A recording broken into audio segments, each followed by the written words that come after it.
Hi everyone, I've just finished Someone to Romance by Mary Balog. This is book 7 in the Westcott series, and there was a few ideas that I was left with from this book that I felt were worth sharing. The story follows Jessica, who had placed her life on pause because of the crisis that took place at the beginning of the series. Someone that, upon seeing her best friend and cousin, Abigail, get married and be happy, grew to resent her and decided to find herself a husband. In this process, she meets Gabriel Thorne, who has come back from America to claim an inheritance that was owed to him. He had fled to Boston as he was accused of rape and murder. The story follows them through getting to know each other and clearing Gabriel's name to then get his inheritance and the ability to help all the people who depended on the running of his estate, especially someone named Mary, who is at risk of being thrown on the street. The story explores ideas of duty and sacrifice, truth and honesty, as well as justice and honor. I think it's the first novel I read where a character dies as the story progresses, bringing to an interesting, yet a little predictable conclusion all the loose ends of the story and illustrating all of the aforementioned concepts. At some point during the story, Gabriel tells Jessica that he intends to marry her.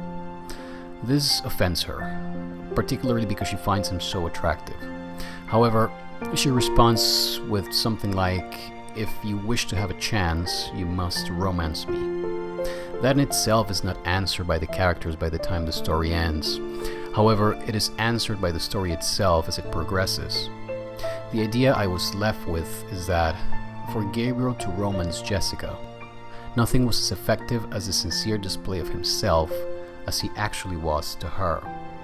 There is a running gesture from him to her that was contrasted to another suitor that she had. Gabriel would send her one single pink rose with a small note every day, reminding her of the color of the dress she was wearing when they first met. While the other suitor, who also happened to be his cousin and the son of the villain who dies by the end, sends entire bouquets of roses.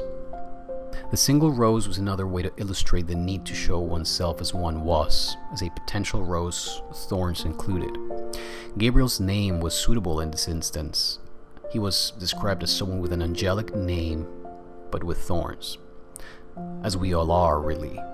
Capable of heavenly gestures, but also of painful acts towards others. It is not in denying the thorns that one can bring oneself to act properly, or prevent oneself from harming someone else. It is in admitting their presence and placing them where they belong, and offering oneself wholly to the world. It also reminded me of that book, The Little Prince, and his relationship with his own rose.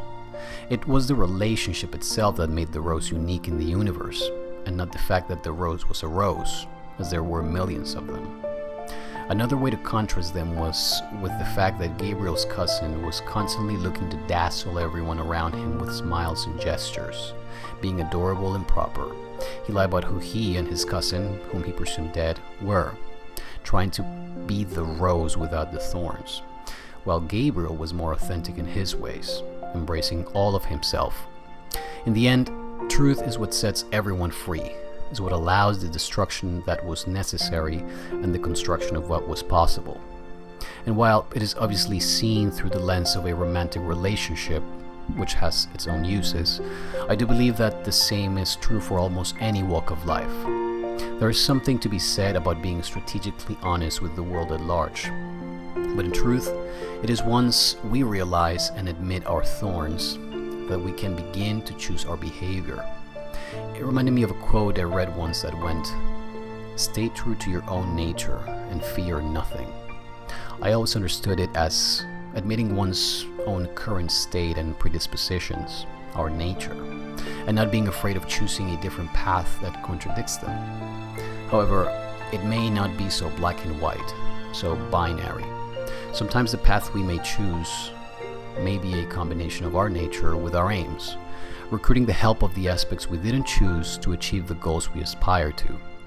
We can bring beauty into our lives as a rose would, without hiding the thorns that may harm those who embrace us.